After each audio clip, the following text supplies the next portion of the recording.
प्रिय श्रोता, वेद पाठशाला के उत्साहजनक कक्षा में आपका स्वागत है।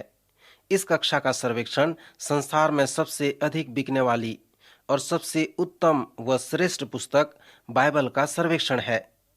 हमारे सर्वेक्षण ने हमें पुराने नियम के नबियों की पुस्तकों तक ले आया है।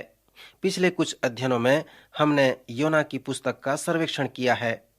इस छोटे पुस्तक में केवल 4 छोटे अध्याय हैं। पहले अध्याय में हमने योना को देखा, जहां पर परमेश्वर ने योना से कहा, निनवे में जा और वहां के लोगों को प्रचार कर। और उसमें हमने एक विषय को देखा कि वह नहीं जा रहा है और परमेश्वर के पास नहीं आ रहा है। दूसरे अध्याय में हम देखते हैं कि योना मगरमच्छ के पेट में है और वहां से प्रार्थना करके कह रहा है, मैं संकट में पड़े हुए यहोवा की दुहाई दी और उसने मेरी सुन ली। अधलोक के उदर में से मैं चिल्ला उठा, तूने मेरी सुन ली। तूने मुझे गहरे सागर में समुद्र की थाह तक डाल दिया और मैं धाराओं के बीच में पड़ा था। तेरी भड़की हुई सी सब तरंग और लहरें मेरे ऊपर बह गईं। तब मैंने कहा, मैं तेरे सामने से निकाल दिया गया हूं, तो भी तेरे पवित्र मंदिर की ओर फिर ताकूंगा। मैं जल से यहां तक घिरा हुआ हूं कि मेरे प्राण निकल जाते हैं। गहरा सागर मेरे चारों ओर था और मेरे सिर में सिवार लिपटा हुआ था।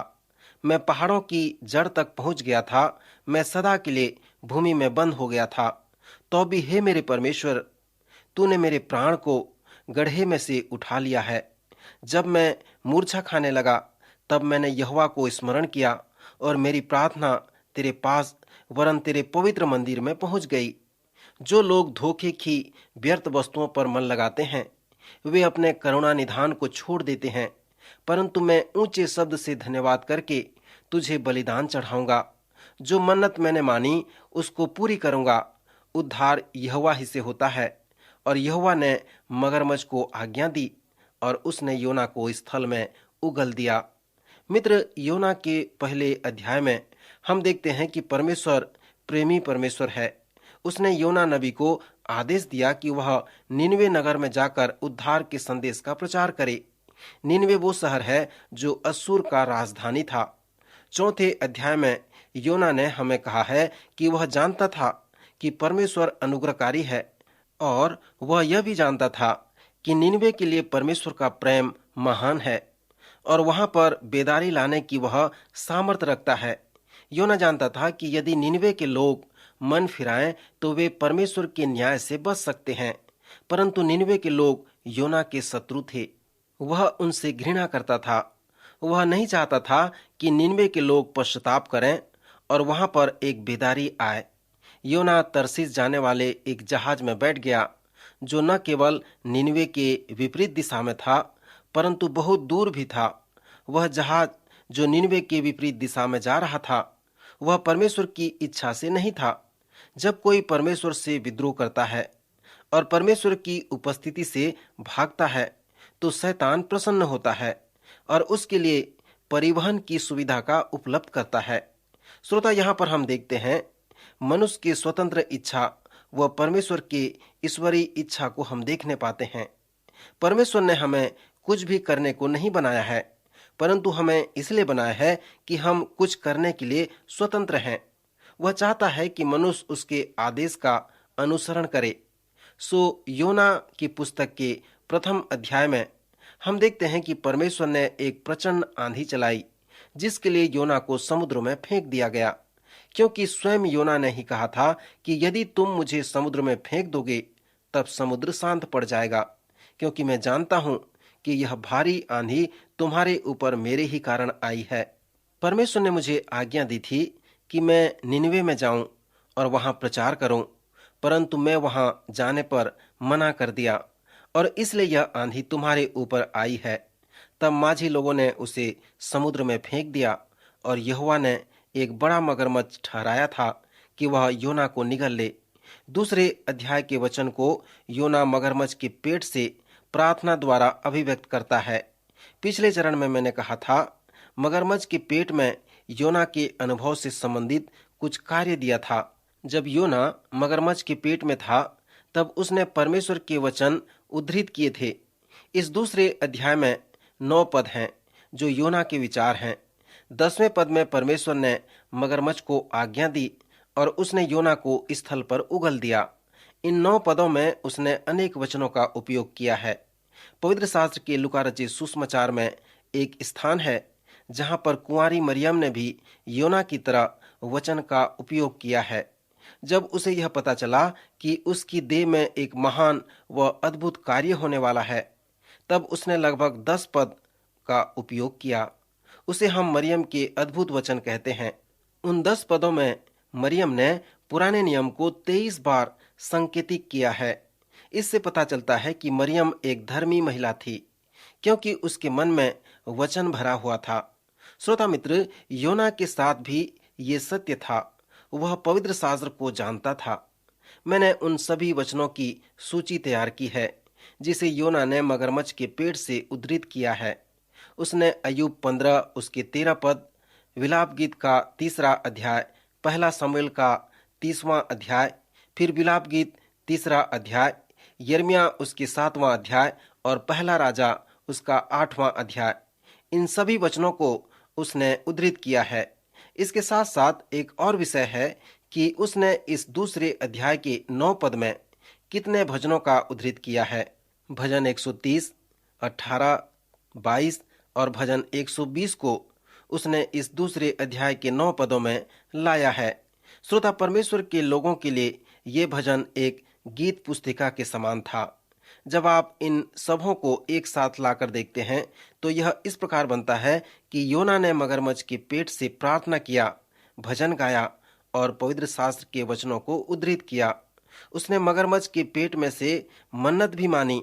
पिछले चरण में मैंने आपसे कहा था कि आप इस पहले अध्याय में से इस प्रकार कुछ वचन लिख सकते हैं, अर्थात योना परमेश्वर के लिए नहीं जा रहा है और योना परमेश्वर के पास नहीं आ रहा है। फिर दूसरे अध्याय से इन वचनों को लिख सकते हैं, योना परमेश्वर के पास आता है।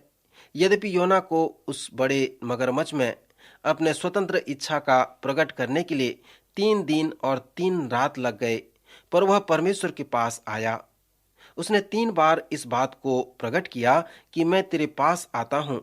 फिर उसने ये भी कहा कि जो मन्नत मैंने मानी है उसे मैं पूरी करूंगा। अंत में उसने कहा, उद्धार यहोवा ही से होता है।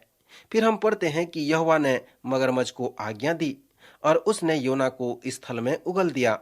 श्रोता, आप पहले अध्याय के वचन से 3 बार लिख सकते हैं कि मैं नहीं जाऊंगा, और फिर दूसरे अध्याय में ये लिख सकते हैं कि मैं जाऊंगा।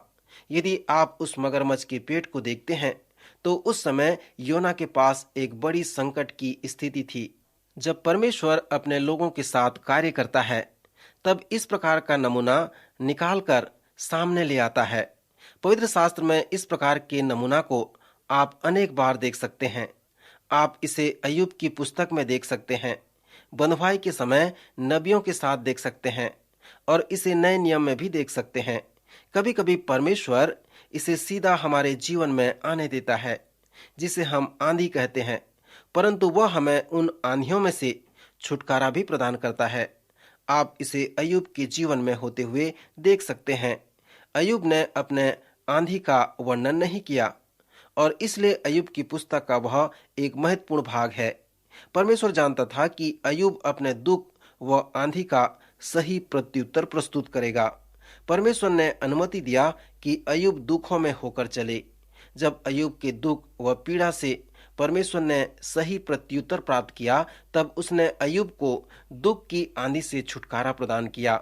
उसके बाद हम देखते हैं कि उसके दुखों के अनुभव के कारण अय्यूब एक और भी अच्छा व्यक्ति बन गया। यूहन्ना रचित सुसमाचार के 11वें अध्याय में हम एक सुंदर कहानी को पढ़ते हैं, जहां पर यीशु 2 बहन मरियम और मार्था से बहुत प्रेम करते थे। प्रभु यीशु ने उनके जीवन में एक आंधी को आने दिया, अर्थात उनका भाई बीमार था और बाद में वह मर गया। यद्यपि जब वह बीमार था तब यीशु को पता चला कि लाजर बीमार है, फिर भी वह जानबूझकर वहां 2 दिन और रुक गया। प्रभु यीशु वहां पर दौड़कर नहीं आया और लाजर को मृत्यु से बिस्तर पर जो पड़ा था उसे चंगा नहीं किया, परंतु उसने तब तक प्रतीक्षा किया जब तक वह मर नहीं गया। जब वह बैतनिया में आया तब उन दोनों बहनों से उसे सही प्रत्युत्तर मिला और फिर उसने उन्हें मृत्यु की आंधी से छुटकारा प्रदान किया। उसने लाजर को मृतकों में से जिला दिया। श्रोता, इस प्रकार के नमूने को आप संपूर्ण पवित्र शास्त्र में प्राप्त कर सकते हैं। आप इस नमूने को उड़ाव पुत्र की कहानी में भी प्राप्त कर सकते हैं। अपने ही हठ व विद्रोह के कारण उस उड़ाव पुत्र के जीवन में आंधी आया। यहाँ तक उसे सूअर चराने का कार्य मिला और जिन्हें सूअर खाते थे उन्हीं से पेट भरने को कहा गया। परंतु जब वह अपने आपे में आया, परमेश्वर को सही प्रत्युत्तर मिला, उससे उस आंधी से उसे छुटकारा मिला। मित्र, इस प्रकार पवित्र शास्त्र में अनेक नमूने हैं जिसे आप प्राप्त कर सकते हैं। मगरमच्छ के पेट में योना के साथ इसी प्रकार हो रहा था। परमेश्वर ने कहा जा, परंतु योना ने कहा नहीं, मैं नहीं जाऊंगा। तब परमेश्वर ने कहा ठीक है, मैं तुझे देखूंगा। फिर परमेश्वर ने उस पर धीरे धीरे दबाव, क्लेश व विपत्ति को आने दिया और जब तक वह मगरमच्छ के पेट में नहीं आ गया तब तक वह उसे क्लेश में रखा। फिर हम देखते हैं कि मगरमच्छ के पेट में से योना 3 बार कहता है मैं जाऊंगा। जब योना को मगरमच्छ ने सूखे स्थल पर उगल दिया तब तीसरे अध्याय का प्रारंभ इस प्रकार से होता है। तब यहोवा का यह वचन दूसरी बार योना के पास पहुंचा। क्या आप इसके लिए आनंदित नहीं होंगे? किसी ने कहा है कि यदि सब कोई एक बार सुसमाचार सुन लेंगे तो दूसरे बार सुनना नहीं चाहते। तब वो व्यक्ति जो कहना चाहता है उसे मैं समझता हूँ, परंतु फिर भी मैं हमेशा सोचता हूँ कि जब लोग प्रथम बार सुसमाचार सुनते हैं तो कितने लोग उस पर विश्वास करते हैं। अनेक लोग प्रथम बार में विश्वास नहीं करते और अनेक लोग परमेश्वर के बुलाहट का प्रत्युत्तर नहीं देते। सो क्या आप इस बात के लिए परमेश्वर को धन्यवाद नहीं देंगे कि दूसरी बार उसका वचन आपके पास आ रहा है? यहाँ पर यहोवा का वचन दूसरी बार योना के पास पहुंचा। परमेश्वर ने योना के जीवन में यातनाएं आने दिया ताकि वह परमेश्वर को सही प्रत्युत्तर दे सके। सो जब योना से परमेश्वर को सही प्रत्युत्तर मिला तब उसने दूसरी बार उसे आदेश दिया कि उठकर उस बड़े नगर निनवे को जा और जो बात मैं तुझसे कहूंगा उसका प्रचार कर। सो परमेश्वर जो कुछ भी योना से कहा उसने परमेश्वर की बात मानी और निनवे जाकर वैसा ही प्रचार करने लगा। श्रोता, क्या मैं आपको कुछ सलाह दे सकता हूँ? कब से आप दूसरे व्यक्ति को सुसमाचार सुना रहे हैं या आपने किसी मनुष्य प्राणी को कभी सुसमाचार सुनाया? यदि नहीं तो अवश्य सुनाएं। प्रचार के इतिहास में केवल एक ही ऐसा प्रचार सभा है जिसमें पूरा शहर ही बच गया था। प्रत्येक व्यक्ति, राजा से लेकर समाज के निचले स्तर के लोगों तक निनवे शहर में बचाए गए थे। इस प्रचार का वर्णन योना के 3 अध्याय में वर्णित है, जो वास्तव में एक बड़ा चमत्कार है। शायद राजा का पश्चाताप करना इस प्रचार सभा की सफलता का कारण है। कई संस्कृतियों में सब कुछ शासन के हाथ में होता है। लुजोन की पहाड़ियों में मैं एक प्रचारक को जानता हूँ जिसने उस पहाड़ी के नाटुनन स्थान में 7 वर्ष कार्य किया। वहां पर बालोंगो लोगों के सुसमाचार सुनाया जा रहा था। उसका नाम जानी था, परंतु बालोंगो भाषा में उसको वामी कहकर बुलाए जाते थे। जब वामी उनके प्रधान से मिला तब उस प्रधान ने उससे कहा, वामी, मैं परमेश्वर की पुस्तक को पढ़ रहा था, तब समझता हूँ कि तुम अब परमेश्वर की पुस्तक को नहीं पढ़ सकते हो। उसने सोचा कि अब उसकी सेवकाई समाप्त होने वाली है, परंतु उसने कहा, महाशय, मैं परमेश्वर के वचन को क्यों नहीं पढ़ सकती हूँ?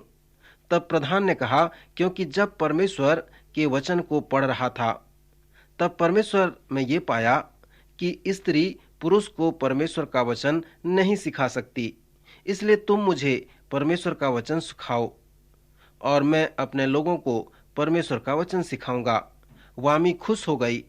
उस आदिवासी संस्कृति में स्पष्ट प्रासंगिक नियम था। जब प्रधान परमेश्वर के वचन को सिखाना प्रारंभ किया तब संपूर्ण लोग मसीह को ग्रहण किया। गांव में प्रत्येक लोगों ने विश्वास किया क्योंकि अब उनका प्रधान उनसे बातें कर रहा था।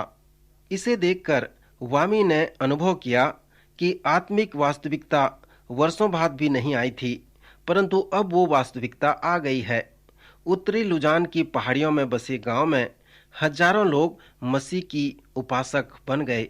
वे प्रत्येक महीने के रविवार को बहुत बड़े झुंड के रूप में मिलते हैं और बाकी रविवार को अपने अपने गांव में छोटे छोटे समूह में मिलते हैं। उस जाति में मसीह की अपार सफलता मिली, क्योंकि जाति का प्रधान बदल गया और उसने परमेश्वर के वचन को अन्य लोगों को सिखाना शुरू कर दिया। श्रोता, इसी तरह की कुछ मिलती जुलती घटनाएं निनवे शहर में हुई थी, और यह इसलिए हुआ क्योंकि वहां पर राजा विश्वास में आया, जिसके कारण प्रचार कार्य में पूर्ण रूप से सफलता मिली। योना की पुस्तक के 3 अध्याय में उस चमत्कार का वर्णन है और 4 अध्याय में योना की प्रचार सभा का प्रत्युत्तर है। आप सोचते होंगे योना यह जानकर बहुत खुश हुआ होगा कि इतिहास में उसके जैसा प्रचार इस धरती पर नहीं हुआ। आप सोचेंगे कि योना परमेश्वर का नबी होने के कारण कहता है, कितना अच्छा है। परमेश्वर निनवे के लोगों को भी प्रेम करता है। परमेश्वर की सामर्थ केवल निनवे के लोगों तक ही सीमित नहीं है। परमेश्वर अन्य जातियों के देशों में भी लोगों को बदल सकता है, और यही चमत्कार है। जबकि योना ने इस तरह सकारात्मक उत्तर नहीं दिया, हो सकता है इसके पीछे निनवे के लोगों के प्रति योना घृणा करता हो। निनवे के लोगों का उद्धार ने योना को क्रोधित कर दिया। वास्तव में योना ने परमेश्वर से कई बार शिकायत की थी, मैं जानता था प्रभु, आप वही किया जो मैं नहीं सोचता हूँ, और जब मैं अपने देश में था तब क्या मैं यह बात नहीं कहता था। इसी कारण मैंने तेरी आज्ञा सुनते ही तरसीस को भाग जाने का निर्णय ली, क्योंकि मैं जानता था कि तू अनुग्रहकारी और दयालु परमेश्वर है और विलंब से कोप करने वाला करुणा निधान है और दुख देने से प्रसन्न नहीं होता। सो अब हे यहोवा, मेरा प्राण ले ले, क्योंकि मेरे लिए जीवित रहने से मरना ही अच्छा है। तब परमेश्वर ने योना से कहा, तेरा जो क्रोध भड़का है वह क्या उचित है? इस पर योना उस नगर से निकलकर उसकी पूरब की ओर बैठ गया और वहां एक छप्पर बनाकर उसकी छाया में बैठा हुआ यह देखने लगा कि नगर को क्या होगा। तब यहोवा परमेश्वर ने एक रेण का पेड़ उगाकर ऐसा बढ़ाया कि योना के सिर पर छाया हो, जिससे उसका दुख दूर हो जाए। योना उस रेण के पेड़ के कारण बहुत आनंदित हुआ। बिहान को जब पौ फटने लगी, तब परमेश्वर ने रेण के पेड़ के पास एक कीड़े को भेजा, जिसने रेण के पेड़ को ऐसा काटा कि वह सूख गया। जब सूर्य उगा, तब परमेश्वर ने पुरवाई बहाकर लू चलाई और घाम योना के सिर पर ऐसा लगा कि वह मूर्छा खाने लगा, और उसने यह कहकर मृत्यु मांगी, मेरे लिए जीवित रहने से मरना ही अच्छा है। परमेश्वर ने योना से कहा, तेरा क्रोध जो रेण के पेड़ के कारण भड़का है, क्या वह उचित है? उसने कहा, मेरा क्रोध भड़का है वह अच्छा ही है, वरन क्रोध के कारण मरना भी अच्छा होता है। तब यहोवा ने कहा, जिस रेण के पेड़ के लिए तूने कुछ परिश्रम नहीं किया, न उसको बढ़ाया, जो एक ही रात में हुआ और एक ही रात में नाश भी हुआ, पर उस पर तूने तरस खाई है। फिर यह बड़ा नगर निनवे, जिसमें 1,20,000 से अधिक मनुष्य हैं, जो अपने दाहिने बाएं हाथ का भेद नहीं पहचानते, और बहुत घरेलू पशु भी उसमें रहते हैं, तो क्या मैं उस पर तरस न खाऊं? श्रोता, वास्तव में योना की जो समस्या थी कि वह पक्षपाती मन का था। वह निनवे के लोगों से घृणा करता था। एक यहूदी होने के कारण उसके अंदर निनवे के लोगों के प्रति पक्षपात की भावना थी। यहूदी अन्य जातियों को कुत्ता कहकर पुकारते थे, इसलिए योना के अंदर प्रतिकूलता की भावना थी और निनवे के लोग उसके शत्रु थे। योना ने शायद देखा था कि उसके लोग निनवे के हाथ में कैसे दुख उठाएं। वास्तव में योना को उन्हें घृणा करने का कारण सही मालूम था। इसलिए जब परमेश्वर ने निनवे को बचाया तो वह क्रोधित हो गया। अब यहाँ पर हम देखते हैं कि परमेश्वर योना के साथ बड़ा धैर्य रखा और उसे औपचारिकता का पाठ सिखाया। उस पेड़ के पत्तों से योना को जो छाया मिला, परमेश्वर उसके द्वारा औपचारिकता का पाठ पढ़ाया। परमेश्वर ने उससे कहा कि जिस पेड़ के लिए तूने कुछ भी परिश्रम नहीं किया और वह थोड़े ही समय में उगकर बढ़ा और एक ही रात में नाश हो गया, उसके लिए तूने तरस खाया है, तो क्या मेरे पास ये अधिकार नहीं कि निनवे में जो 1,20,000 से अधिक मनुष्य हैं, तो क्या मैं वहां के लोगों के लिए तरस न खाऊं? अनेक विद्वान भी विश्वास करते हैं कि 1,20,000 की संख्या उन बच्चों के लिए है जो कि अपने उत्तरदायित्व की उम्र तक नहीं पहुंचे हैं। इसी के आधार पे विद्वान विश्वास करते हैं कि निनवे की जनसंख्या 1 या 2 मिलियन हो सकती है। चौथे अध्याय में परमेश्वर ने इस पक्षपाती नबी के महत्व को चुनौती देता है। श्रोता, जब हमने नबियों का सर्वेक्षण प्रारंभ किया था, तब मैंने नबियों के कार्य के विषय में कहा था कि वे परमेश्वर के कार्य में होने वाले समस्या व रुकावटों का दूर कर सकते हैं और उसके लिए तब तक प्रार्थना व विनती करते हैं जब तक परमेश्वर का कार्य ठीक से प्रारंभ न हो। क्या आप जानते हैं कि योना की पुस्तक में समस्या का क्या कारण है? यहाँ पर जो समस्या प्रकट है कि उसका कारण परमेश्वर के लोग और नबी हैं, और पूरे इस्राएल में केवल योना ही पक्षपाती नबी नहीं है, बल्कि परमेश्वर के सारे लोग पक्षपात व प्रतिकूलता के प्रतीक हैं। मैं सोचता हूँ कि योना की पुस्तक से परमेश्वर हमें ये कहना चाहता है कि प्रतिकूलता व पक्षपात की भावना हम में क्या है, और वह है जो परमेश्वर के कार्य में रुकावट का कारण है। उसे हटाने की आवश्यकता है ताकि हमारे द्वारा परमेश्वर के कार्य हो सके। एक बार फिर से योना का संदेश, जो अनेक नबियों की पुस्तकों से सहमत है, ये कहता है कि परमेश्वर मनुष्यों से प्रेम रखता है, वह सबों से प्रीति रखता है, वह काले से, गोरे से, लाल से, सबों से प्रीति रखता है, सभी देशों के लोगों से प्रेम रखता है। सुमित्र, पवित्र शास्त्र की गूढ़ सच्चाई यही है जिसे हम उत्पत्ति से लेकर प्रकाशित वाक्य तक प्राप्त कर सकते हैं। ये सभी नबी, जिसको आग, गंधक, तिरस्कृत और अंधकार समझा जाता है, उन्होंने परमेश्वर के प्रेम के संदेश का प्रचार किया। सो योना की पुस्तक का जो संदेश है वो परमेश्वर के प्रेम का संदेश है।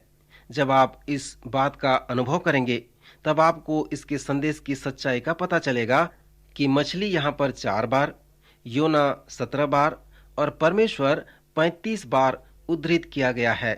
इस पुस्तक में किसने अगुवे का कार्य किया? परमेश्वर ने ही उस अगुवे के कार्य को पूरा किया।